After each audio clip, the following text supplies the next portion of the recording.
நண்பர்கள் அனைவருக்கும் அன்பான வணக்கம்ங்க. நம்ம இப்போ இந்த பதிவில் 2026 புத்தாண்டு பிறக்க போகுது இல்லையா? இந்த புத்தாண்டு எப்படி இருக்கும்? கிரக பெயர்ச்சிகளின் அடிப்படையில் உங்களுக்கு கோட்சார பலன்கள், பொது பலன்கள் எப்படி இருக்கும் அப்படிங்கிறத நம்ம இந்த பதிவில் பார்க்க இருக்கோம். சரிங்களா?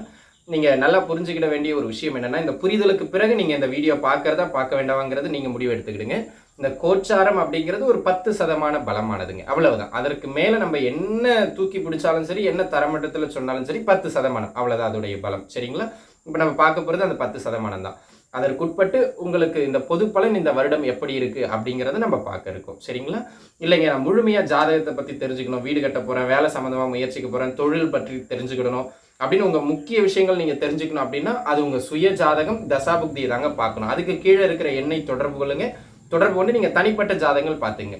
மேலோட்டமாக இந்த காலகட்டம் கோச்சார பலன்கள் எப்படி இருக்கும் அப்படிங்கிறது தான் இந்த வீடியோவில் நம்ம பார்க்க இருக்கோம். சரிங்களா? ராசி அன்பர்களே, கும்பத்தை பொறுத்த மட்டிலும் அன்பு நண்பர்களே, இந்த ஆண்டு முதல்ல எங்கெல்லாம் நல்ல விஷயங்கள் அதை பார்த்துருவோம். சரிங்களா? கும்பத்தை பொறுத்த மட்டிலும் இந்த ஆண்டு, அதுவும் குறிப்பாக இந்த ஆண்டினுடைய முதல் 5 மாதம் சுபகாரியங்கள் நடைபெறுவதற்கான ஒரு அற்புதமான ஆண்டு. குறிப்பாக குழந்தை பாக்கியம் இல்லாமல் தவித்து கொண்டிருக்கின்ற அன்பர்களுக்கு புத்திர பாக்கியம் சார்ந்து சில நல்ல விஷயங்களையும் நல்ல செய்திகளையும் காதில் கொடுக்கின்ற ஒரு அற்புதமான ஆண்டு இந்த ஆண்டு அப்படிங்கிறத மைண்டில் வச்சுக்கிடுங்க.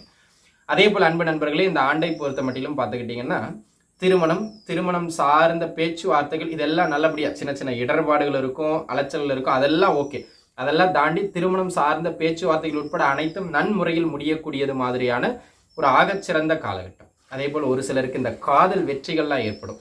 காதல் தோல்விகளில் இருக்கிற மாதிரி இருந்தவங்களுக்கு கூட காதல் வெற்றியை ஏற்படுத்தக்கூடியது மாதிரியான ஒரு அற்புதமான காலகட்டம். நிறைய நட்பு வட்டாரங்கள் கிடைப்பாங்க. இந்த காலகட்டத்தை பொறுத்த மட்டிலும் நிறைய நட்பு வட்டாரங்கள் கிடைக்கின்ற காலகட்டம். மே மாதம் வரையிலும் கையில் நல்ல பணப்புழக்கமும் பண வரவும் சிறப்பாக இருக்கும். இந்த ஆண்டோட முதல் 5 மாதம் உங்களுக்கு பெரும்பாலும் சாதகமாக அமையும். சரிங்களா? கையில் நல்ல பணப்புழக்கம், தொழிலில் ஒரு நல்ல நகர்வு, வேலை வருமான ரீதியாக ஒரு நல்ல ஃப்ளோ இருக்கிறதுன்னு இயல்பை விட இந்த முதல் 5 மாதம் ஒரு நல்ல வருமான ஓட்டத்தையே தரக்கூடியது மாதிரியான அற்புதமான காலகட்டம் இது அப்படிங்கிறதுல எந்த விதமான மாற்று கருத்தும் கிடையாது.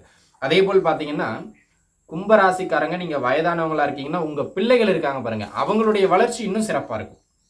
கும்பராசி நேயர்கள் தங்கள் பிள்ளைகளினுடைய வளர்ச்சியை கண்டு மன மகிழ்வு கொள்ளுகின்றது மாதிரியான அற்புதமான காலகட்டம் இது.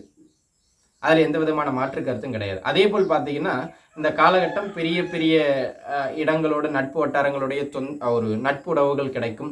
எதிர்பாராத திடீர்னு சின்ன சின்ன நன்மைகள் நடைபெறுவது மாதிரியான ஒரு ஆகச்சிறந்த காலகட்டமாக இது அமைகிறது அப்படிங்கிறதுல எந்த மாற்று கருத்தும் கிடையாது. சரிங்களா? இது ஒரு அமைப்பு. அன்பு நண்பர்களே, எங்கெல்லாம் நம்ம கொஞ்சம் கவனமாக இருக்கணும் அப்படிங்கிறத கேட்டுக்கிட்டிங்கன்னா, கொஞ்சம் பெரும்பான்மையான இடங்களில் நம்ம கவனமாக இருக்க வேண்டிய சில சூழல் இந்த காலகட்டத்தில் உண்டு. அதில் முதல் விஷயம் ஆரோக்கியம். சின்னவங்களானாலும் சரி, பெரியவங்களானாலும் சரி, உடல் நிலையில் கொஞ்சம் உணவு பழக்க வழக்கம், அந்தந்த சீசனுக்கு ஆகாத உணவு பழக்க வழக்கத்தை எடுக்காதீங்க. ஏன்னா உடல் நிலையில் கொஞ்சம் அடிக்கடி தொந்தரவுகள் ஏற்கனவே பார்த்தீங்கன்னா ஹெல்த் ரிலேட்டடாக இஷ்யூஸ் இருக்கிறவங்களுக்குலாம் இந்த மே மாதத்திற்கு பிறகு, அதாவது கொஞ்சம் உயர் மருத்துவம் எடுக்கணும் அப்படிங்கிற மாதிரியான ஹெவியான தொந்தரவுகள் இருக்கிறவங்களுக்கு சின்ன சின்னதாக ஆப்ரேஷனு, கொஞ்சம் கூடுதலான மருத்துவ செலவுகளை தர்ற மாதிரியான மருத்துவ தொந்தரவுகள் இவை அனைத்தும் ஏற்படுகின்றது மாதிரியான ஒரு காலகட்டம். ஹெல்த்தில் கவனமாக இருக்கணும், அதில் கான்சியஸாக இருங்க. இரண்டாவது, இந்த காலகட்டம் கணவன் மனைவி உறவில் அடிக்கடி கருத்து வேறுபாடுகளை தரும். தேவையில்லாத சண்டை சச்சரவு, இன்னும் சொல்லப்போனால் ஒரு சிலருக்கு தசாபுக்தியும் சரியில்லைன்னா அது பிரச்சனை பிரிவினை அப்படின்னு கொண்டு போகிற அளவுக்கு தேவையில்லாத கருத்து முரண்பாடுகளை ஏற்படுத்துகின்றது மாதிரியான ஒரு காலகட்டம். ஆக உடல்நிலையிலையும் சரி, மன வாழ்க்கையிலையும் சரி, கூடுதலான கவனத்தை செலுத்த வேண்டியது கும்பராசி அன்பர்களுக்கு மிக மிக அவசியமானது. அதனை அடுத்ததாக, இந்த ஆண்டு நீங்கள் என்ன வருமானம் ஈட்டினாலும் அதை கையில் சேமிக்கிறதுங்கிறது மிகப்பெரிய பாடாக இருக்கும். ஏதாவது ஒரு வருமானம் வரும், அதில் மாற்றுக்கருத்து கிடையாது. அப்பப்போ கொஞ்சம் கூடுதல் குறைதலாக இருந்தாலும் வருமானம் வரும். ஆனால் அதற்கு ஏற்ப விரய செலவுகளை அதிகப்படுத்தி கொண்டே இருக்கும். எப்படி போகுதுன்னே தெரியாது. வருமானம் ஒரு பக்கம் வரும், அது பாட்டு ஒரு பக்கம் விரயமாக போய்கிட்டு இருக்கும். அப்போ குடும்ப பொருளாதார நிர்வாகத்தை நீங்கள் பார்க்காமல் குடும்பத்தில் இருக்கிற மனைவி கிட்டையோ பிள்ளைங்கிட்டையோ அப்பா கிட்டையோ அம்மா கிட்டையோ விட்டுறது நல்லது. நீங்கள் எடுத்து பார்க்குறீங்கன்னா கும்பராசினியர்கள் இந்த ஆண்டு சேமிக்க முடியாது, விரயங்கள் அதிகமாகும். அதே போல் இந்த காலகட்டம் தொழில் செய்கின்ற அன்பர்கள், தொழில் சார்ந்த அதிக முதலீடுகள் போடாதீர்கள்.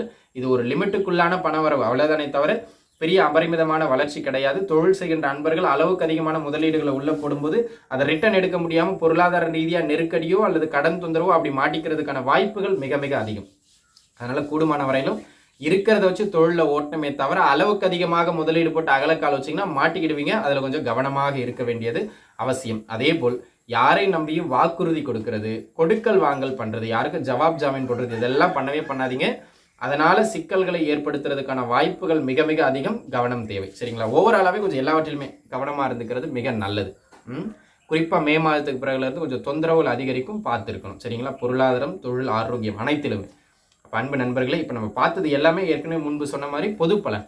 நீங்கள் முக்கியமான விஷயங்கள் ஏதாவது இந்த ஆண்டில் செய்ய போகிறீங்கன்னா உங்கள் சுய ஜாதகத்தை ஆலோசனை பெற்றுக்கொண்டு அதன் பிறகு அதை பண்ணுறது நல்லது. அதை மைண்டில் வச்சுக்கிடுங்க. ஆக அன்பு நண்பர்களே, அனைத்து கும்பராசி நேயர்களும் நன்றாக இருப்பீர்கள். வாழ்க வளமுடன். நன்றி.